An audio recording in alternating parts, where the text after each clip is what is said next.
My favorite natural disaster? Typhoons. Sounds wrong, I know. But as a kid in Taiwan, they meant free holidays. No school. If power went out, who cared? In the 70s and 80s, TV had rabbit ears and 3 channels.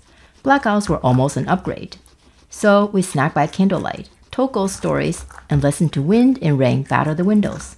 Honestly, better entertainment. Over time, Taiwan has turned surviving typhoons into a science, from protecting supply chains to guiding disaster planning worldwide. Another proof point that the world could use more badass Taiwanese. Hi, I'm Seriously, Taiwan Matters, Taiwanese American living in Europe. These are my guinea pigs. Their favorite natural disaster is when winters stay warm, making vegetables grow too large, too fast. Typhoon, hurricane, cyclone, they're all the same beast, a giant rotating storm that feeds on warm ocean water. Hurricane in the Atlantic, typhoon in the Northwest Pacific, cyclone in the Indian Ocean or South Pacific.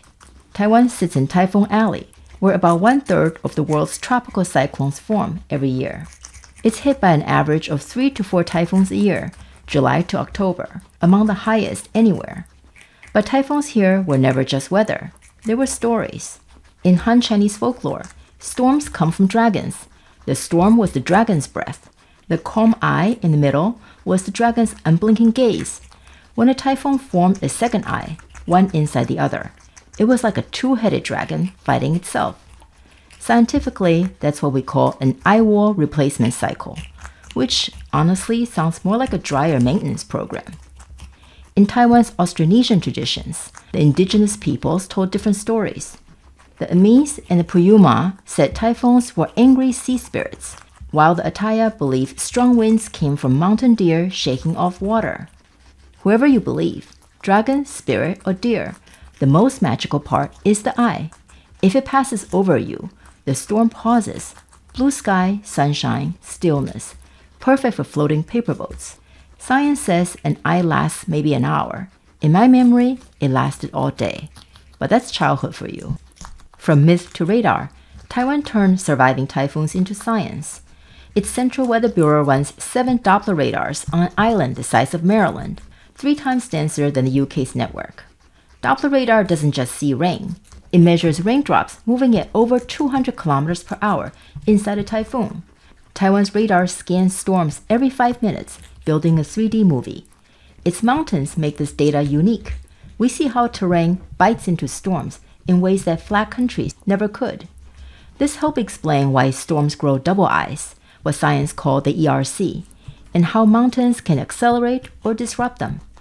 Those insights feed into global models at the NOAA in the US, JMA in Japan, or UN's WMO. And Doppler sees more than storms. Birds, bats, even bugs. If Hitchcock had filmed the birds in Taiwan, the radar might have freaked out. Taiwan pioneered Asia's first typhoon surveillance flights in 2003 with its DotStar project.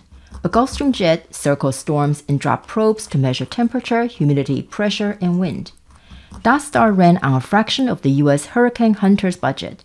No military squadron, just a charter Gulfstream and pilot with nerve. But it still cut typhoon track errors by 20 to 30% across the Pacific, a game changer in meteorology.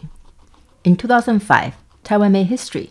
A research drone flew into the eye of Typhoon Longwang, Dragon King in Mandarin, for nearly 10 hours, collecting data at 3,000-meter altitude.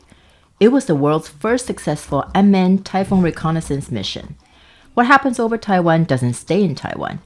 It shapes how the whole planet understands storms. And the lessons don't stop here. AI rainfall prediction, landslide mapping, emergency drills. The same tools apply to floods in Asia, Africa, and South America, hurricanes in the Caribbean and the US East Coast, and wildfires in Europe and the US. Yeah, I was surprised by wildfires too. Strangely enough, typhoon math also works on them. It's all about wind and terrain. Different disaster, same physics. Climate change means more extremes everywhere. Taiwan nerding out on typhoons really matters. But Taiwan's typhoon expertise isn't just about radars and models. It's about Taiwanese people, how they approach everything in life, from perfecting the chewiness, the QQ level of bubble tea, to producing 90% of the world's advanced chips. It's the same obsession with doing things properly. all on a tiny island that shakes and blows. And Taiwan shares knowledge freely, even with the WMO, where Taiwan isn't allowed a seat because China says it's not a country. Makes about as much sense as the WHO, where the world learned more about COVID from Taiwan's warnings than from Beijing's press releases. In a disaster, Taiwan's priority is human life. China's priority is party life. So, imagine what the world would gain if Taiwan weren't blocked by Beijing's politics every time it tries to help. Typhoons can't blow Taiwanese people down. Neither can the big bad wolf next door. Please subscribe and check out our other videos.